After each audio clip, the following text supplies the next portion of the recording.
안녕하세요. 휘경동에 살고 있는 50대 중반의 여성입니다. 최근에 치질로 고생을 하다가 수술을 받았고요. 가입하는 실손보험에서 보장을 받으려고 알아보니까 2009년에 가입한 제 실손보험에서는 보장이 안 된다고 하더라고요.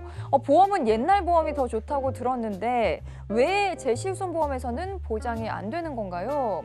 그리고 뉴스를 보니까 이 실손보험 보험료가 많이 오른다고 하던데 이번에 치질 수술할 때 보장도 못 받았는데 그냥 해지하는 게 나을까요? 이렇게 보내주셨습니다. 휘경동에 살고 계신 50대 중반 여성분께서 고민 보내주셨는데요. 2009년부터 가입하셨으면은 꽤 긴 기간 동안 보험료를 납입하셨을 텐데 왜 실손보험 가입하셨는데 치질 수술에서 보장을 못 받으셨을까요? 저도 정말 속상합니다. SOS 보험구조대 우리 박성일 선생님 설명해 주십시오. 왜 그랬을까요? 네.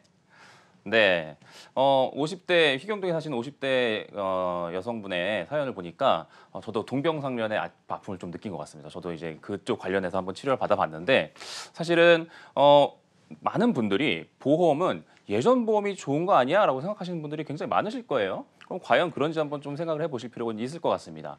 자, 많은 분들이 대표적으로 준비하시는 보험 중에 하나가 암보험이고 두 번째가 이 실손보험일 텐데 실손보험은 그동안 너무 많은 변화를 겪어서 제가 한번 계산을 해보니까 한 60회 이상 변경이 되었더라고요. 근데 이걸 우리가 다 공부할 수 없잖아요. 그래서 크게 한번 좀 구분을 해봤습니다. 자, 일단 내가 가지고 있는 실손보험이 언제 가입한 실손보험인지를 한번 생각해 보실 필요 있을 것 같아요. 크게 한번 구분을 해보면 이 2009년 10월 이전에 가입하셨다라고 하는 분들과 이 2009년 10월 이후에 가입하시는 분들로 구분할 수 있을 것 같은데 이 2009년 10월 이전에 가입하셨던 분들은 보험사마다 보험 상품도 다 다르고 그리고 뭐 보험사마다 자기들이 파는 상품도 약관이 다 달랐어요. 그래가지고 한마디로 얘기해서 이때 실손보험은 그냥 춘추전국 시대다라고 생각하시면 될 것 같습니다.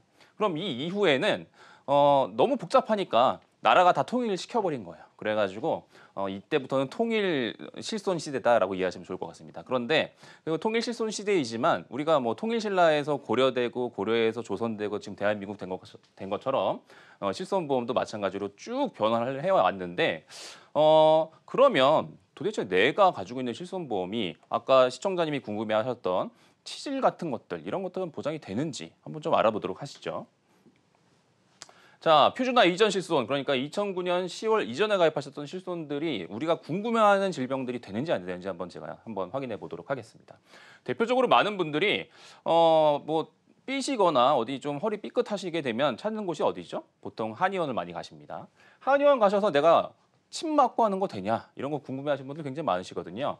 자, 2009년 10월 이전에 가입하셨던 분들은 한의원 가셔서 입원하셔서 치료받으신 건 되지만 통원해서 치료받으시는 건 보장이 전혀 되지 않아요. 그런데 2009년 10월 이후에 표준화 실손을 가입하셨던 분들의 경우에는 급여 치료에 대해서는 이 실손보험으로 해결이 됩니다. 그러니까 한의원 가서 치료받으시는 것들, 통원하신 것도 보장받을 수 있다는 거죠. 그리고 또 많은 분들이 또 걱정하시는 것 중에 하나가 바로 이 치과 치료입니다. 치과 치료. 근데 치과의 경우에도 표준화 이전 실손은 자, 상해로 가는 거는 보장이 되지만 질병으로 다닌 치과 치료는 보장이 전혀 되지 않아요. 근데 표준화 실손은 마찬가지로 급여와 관련된 것들로 치료받으신 것들은 보장이 된다는 거 이해하시면 좋을 것 같습니다. 다만 기억하셔야 될 것은 치과 가시면 다 아시죠? 건강보험 적용되는 치료보다는 비급여 치료가 더 많기 때문에 받으실 것들이 그렇게 많지는 않다 하는 거 기억하셨으면 좋겠고, 자, 문제의 치질입니다. 자, 항문 질환에는 치질과 치루 여러 가지 질병들이 있는데 요 2009년 이전에 가입하셨던 실손은 면책기, 그러니까 보장이 되지 않아요. 그런데 이 이후에 가입하셨던 것들은 건강보험 적용된 치료에 대해서는 다 보장이 되기 때문에 지금 시청자님이 가지고 계셨던 보장은 여기서 보시는 것처럼 보장이 안 되는 실손이었다.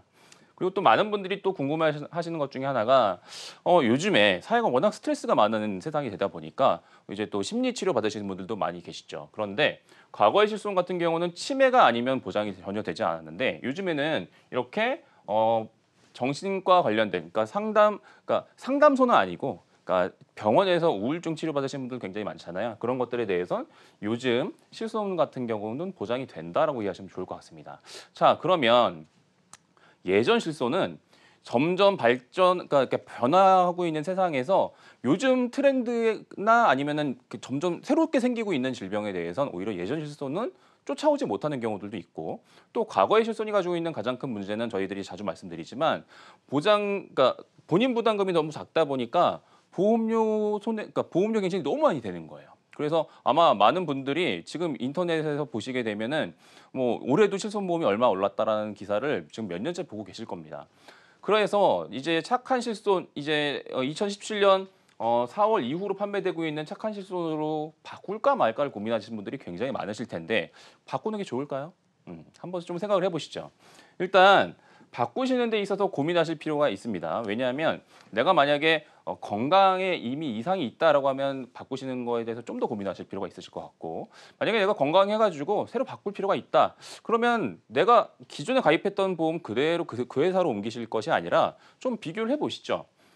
제가 손해보험사 상품을 각 보험사마다의 보험을 보험료를 비교를 해봤는데 50세 지금 시청자님 50세 여성의 보험료를 보시게 되면 똑같은 실손보험인데 이렇게 보험료가 2만 원이 차이가 납니다. 그럼 2만 원의 차이라는 건 1년이면 24만 원 이상의 보험료가 차이 난다는 뜻이고요. 이거 우리가 실손보험 1, 2년 내고 끝나는 게 아니잖아요. 20년, 30년 그 이상을 내실 텐데 이렇게 보험료 차이가 난다면 반드시 비교해 보실 필요가 있을 것 같고 70세 여성분의 경우에는 더 많은 차이가 납니다. 최대 5만 원까지 보험료가 차이가 나다 보니까 여러분들 이 많은 보험사 다 직접 알아보시고 결정하실 건가요? 그렇게 어려우시잖아요. 그러니까 저희 같은 전문가들에게 보험료 차이 어떤 보험사가 나에게 제일 적합한지 반드시 비교해 보시고 결정하시면 좋을 것 같습니다. 앞으로도 만약에 내가 가지고 있는 보험에 문제가 있거나 아니면 내가 이런 보험을 가지고 있는데 좀 보장을 받을 수 있는지 이런 부분들 고민이 되신다면 저희 쪽에 문자나 전화 상담 남겨주시면 좋을 것 같고요. 지금까지 박선일 선생님이었습니다.